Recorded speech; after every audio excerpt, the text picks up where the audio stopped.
The Dharma, incomparably profound and exquisite, is rarely met with even in hundreds of thousands of millions of kalpas.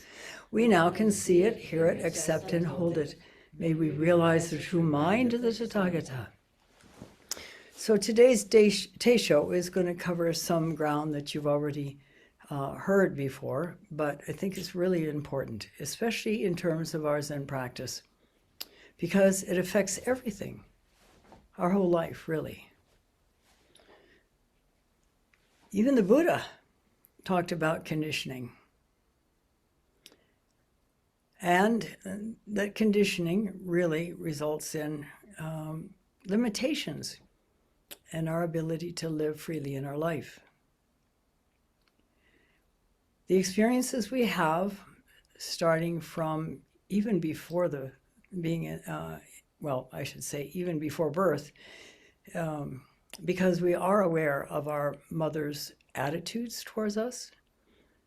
Sounds funky, but it's actually true. And infants in the womb can perceive a lot of things. I knew this for a fact because one of my kids has actually told me about some of the things that he experienced before he was born. And as we grow, we get an accumulation of experiences, of course. Some of them are positive, some of them are negative. Some of them are really awful. Some of them last a long time, the repeat experiences. A relationship, for example, with someone. And it defines not only who we feel we are, but our ways of interacting with the world. It will affect our interactions within our family, even if the problem wasn't in the family. It will affect our interactions at the workplace, even if the problem wasn't there. It will affect our interactions in relationships of all kinds.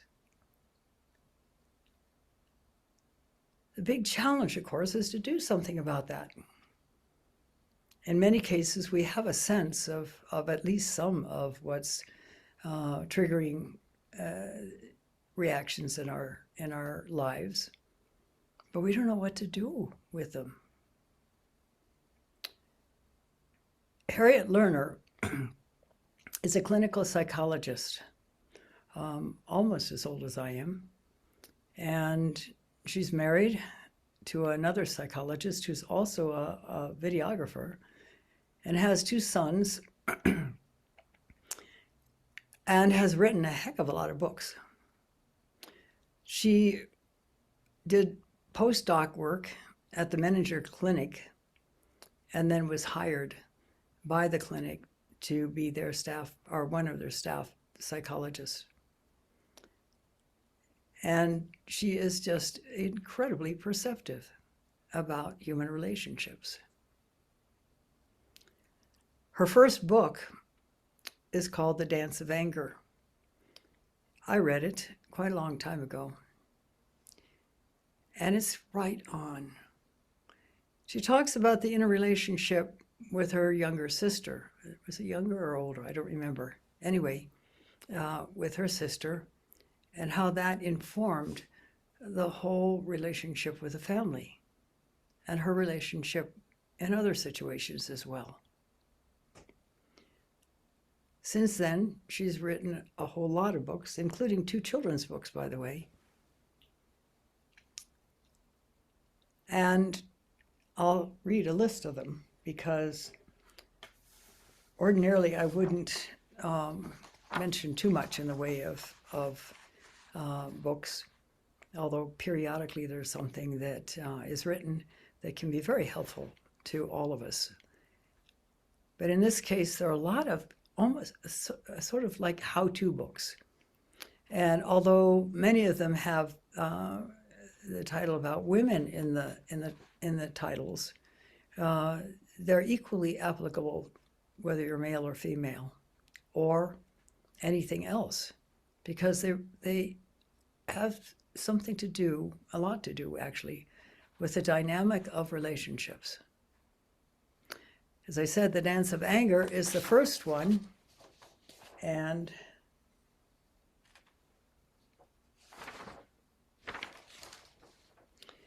the subtitle is A Woman's Guide to Changing the Patterns of Intimacy. We develop our patterns of intimacy, again, based on our history. How we experience the world is defined by what happens to us, particularly in those early years. It's known now that there's a lot of things, a lot of events that traumatize children. And I think there are 7 major ones. And it's important for any of us who've had any of those adverse childhood experiences, and I think that pretty much everybody who's come to Zen practice has, maybe multiple ones, then they impact our life, sometimes in rather unfortunate and painful ways. And particularly if they are ongoing, that's especially so. We develop reactivity patterns that we are triggered into, often without warning, and often without a chance to do anything to interrupt them. Except that as you work on your Zazen, becoming aware of these patterns, really biting the bullet and choosing to work with them, change can happen. We're often very invested in our reactions. We feel powerful, we feel good. Frequently they're bolstered by anger. And the anger really is not at the current situation. Normally, it's at whatever happened in the past. So it's even sadder that we get triggered and that we react as if what was going on right then is what was going on in the past. So that's the first book, The Dance of Anger. The second book was The Dance of Connection, How to Talk to Someone When You Are Mad, Hurt, Scared, or Frustrated, or Insulted. That's a terrific potential help for all of us. I don't know if any of us have ever not felt any of those emotions. And here's a guidebook to how to work with them. The next one is The Dance of Intimacy. And intimacy doesn't necessarily mean relationship with someone you sleep with. Intimacy is where you're closely connected with someone. A deep friendship or a family member. And this one, The Dance of Intimacy, is a woman's guide to courageous acts of change in key relationships. And again, it says a woman's guide in these titles, but it is universally applicable, whether you're female or male or anything else, because everybody has relationships, unless you're hidden behind a computer all your life. And you had to get there somewhere, and you got there through relationships. The next one is, I just put drops in my eyes, so I'm having a hard time seeing. The Dance of Fear. See if I can't do something about the eyes.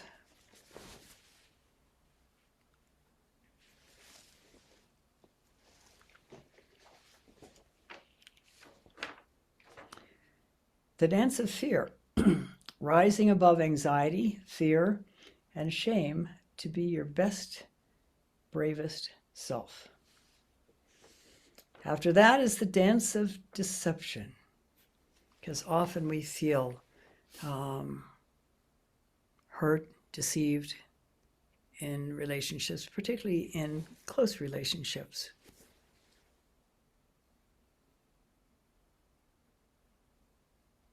And what do we normally do in those relationships?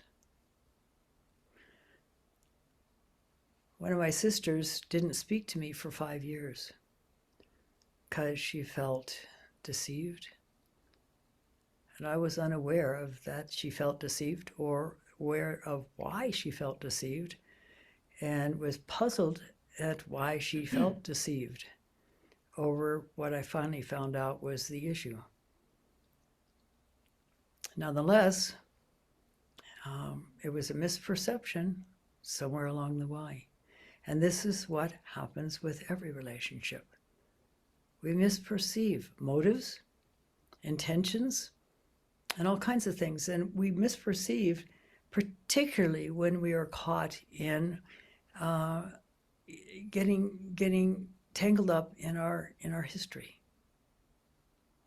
We project on people. We transfer our feelings from someone else to people who are, generally speaking, totally innocent, but may in some way replicate some aspect of the other person's behavior.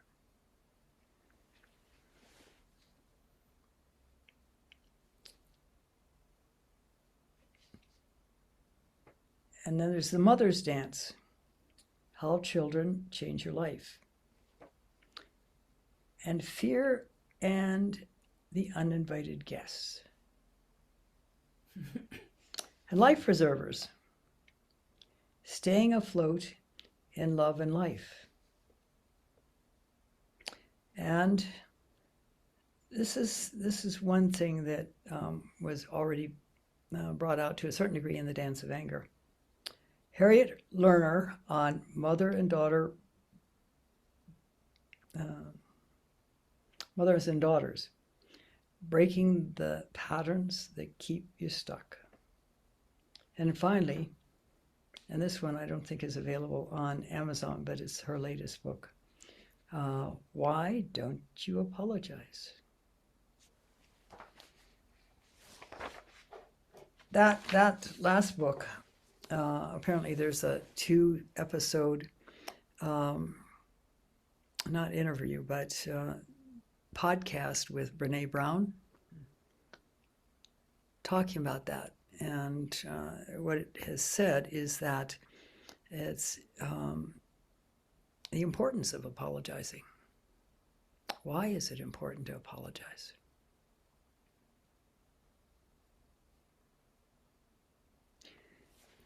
There's so many experiences I think each of us can recall in our lives when we have felt anger, even rage, disappointment, frustration, fear, anxiety, wanting to get out of an environment, wanting to get out of a situation. But in terms of our Zen practice, there is such benefit in staying with those difficult feelings, exploring them, subtly questioning what the source of them might be. Is this replicating any other situation in my life? Or one before that? And how will I work on it? I'm going to post this list of books in case anyone wants to refer to them. I found them very helpful, at least the ones that I've read. There have been many that she wrote after that. But we have some of them, I think, upstairs in the library. And if they're not up there, then they're in my library, and I'll put them up there. But know that we can't run away from these things. They will repeat until we are able to really, really work deeply with them. And that takes courage, presence, persistence, and determination to truly be free. Because we can never be free if we're caught in our conditioning. Coming to awakening really is about seeing through our conditioning, seeing through this false face that we've developed as a result of it. The false face that gets insulted, that gets angry, that gets fearful, that gets upset. That's why it's so difficult. This practice really is about letting all of that stuff go so that we can be truly free. Truly free. This morning, the story of Shirobunan was brought up. Shirobunan was a monk in the 17th century of Japan. He was in a small village, seaside village, and he was actually the grandfather in Zen of Hakuin. He was middle-aged, and one day, a young woman, unmarried, got pregnant. And her parents kept trying to get her to tell who the father was, and she kept refusing. And finally, one day, she says, "Oh, it's that monk." And so, with that very definite identity, when the baby was born, they took the baby to the monk, and in deep embarrassment, not at taking him to the monk, but at the fact that they had been so embarrassed within the family and within the village by this occurrence that supposedly he had done. And so, presenting the baby, they were clearly not very happy. He, however, had deep realization. And he simply received the baby, clearly understanding that there was no arguing about it, because if the girl said he was the father, then how was he to argue with that? And he simply received the baby and raised it for a year. And he had no hard feelings about it. He had no anger about it. He was simply let go enough that he received.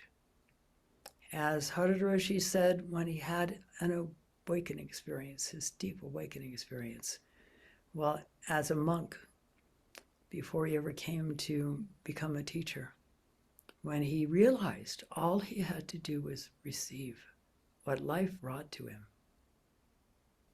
All he had to do was receive. He didn't need to object. He didn't need to try to wiggle out of it. He didn't need to get angry. He didn't need to do anything but receive it and respond from a very let-go place, which always is going to be the very best place. So that's what Shirobunan did. And he raised this infant for a year, which was not that easy. And then at the end of the year, the mother confessed to the fact that the real father was a young fisherman.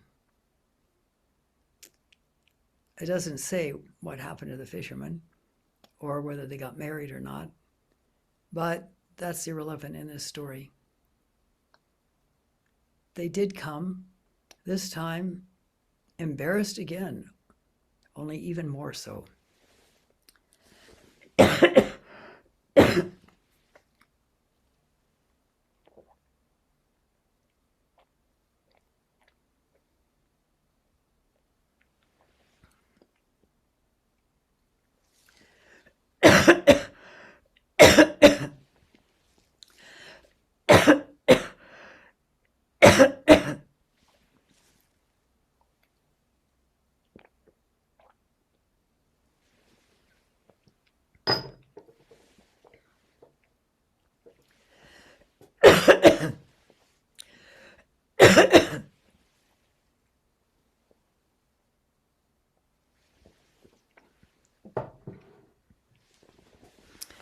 and requested the baby back, heads hung in shame.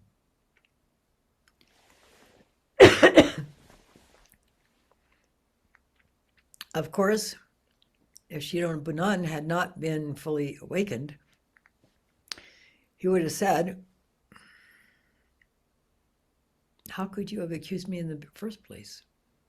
You should have known that I wouldn't have done such a thing. Probably with a hint of anger behind it. But he didn't. He didn't need to. Again, he simply received what came to him. And the baby went back to the mom. And what happened after that was the villagers were so impressed by this monk that this is how come we know the story. Because they passed it down the generations. It was very difficult for Shidon Bunan to raise his baby. They said that he carried it around on his back like an old grandmother. And he had to figure out how to feed it. Of course, probably then, the grandparents came, took the baby for feeding to the mom, and then brought it back. It must have been a little tough for the mom, too, not to have that child with her. So this is how we can be, so that whatever happens to us, we don't need to react. And with that clarity of not needing to react, we can simply respond in the very best way, whatever it means. This is what happened with Jacques Lucéron, too, in Buchenwald. So negatively impacted by being imprisoned there, where everything was full of death. He narrowly escaped death even at the very beginning. Because he was blind, he would have been instantly put to death by the Nazis. But he was able to survive because one of the intake prisoners wrote down that he was a translator. 5 months, as you know, of being under that extreme stress, physical and emotional, it was too much for him, and he got quite deathly ill. So much so that they carried him away to a piece of concrete outside where it was called euphemistically the hospital. And so he lay there and focused in on his body, on everything that was happening with that body. He didn't get into anything about how awful it was. He didn't get into anything about how much he hurt, and he must certainly have hurt, given the description of this illness, or the series of illness. It wasn't just one illness, it was a whole bunch. His whole body was shutting down. But because he simply let go of having to be somebody that had to be free, or that didn't want to be sick, or didn't want to die. And the result was he jumped off the edge of the cliff, metaphorically, and let go his self-image. All these accumulated ideas of who he needed to be, who he thought he was, who he needed to be, and all of that. And his life changed radically. Everything else was the same.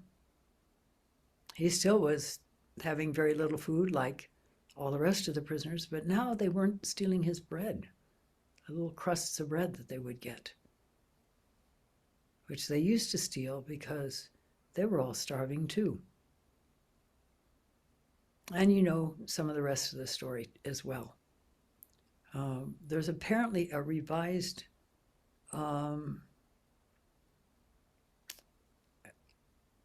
autobiography that's out more recently, which has got, it's not so much revised, I think the book is revised, but the story is not. And it's got pictures in it, probably of him, and who knows what else. But he was able to do that under extreme circumstances. It's harder to do it when we're not pushed to the wall. But on the other hand, being in a Zen center, committed to working on our freedom potential and making it live, these things are going to come up. And we're being pushed to a wall. So the potential is tremendous to come to awakening. I think that's enough. As I said, I'll post the list of books. And again, the author is Harriet Lerner, clinical psychologist. And I found the books that I did read extremely helpful in working out the kinks in my history. There's more to it than this, but this set of books is a real guideline. It offers some real insight into how to work with these things. And that's helpful because we're not born with a guidebook. And often our Zen practice does not provide one for us. This is why I'm giving these particular teishos these days, because it's important for all of us to know the background and what to do about it, because it will impact the whole of our life unless we are able to let go, move beyond that conditioning. So thank you for listening. I'll stop now and recite the 4 vows.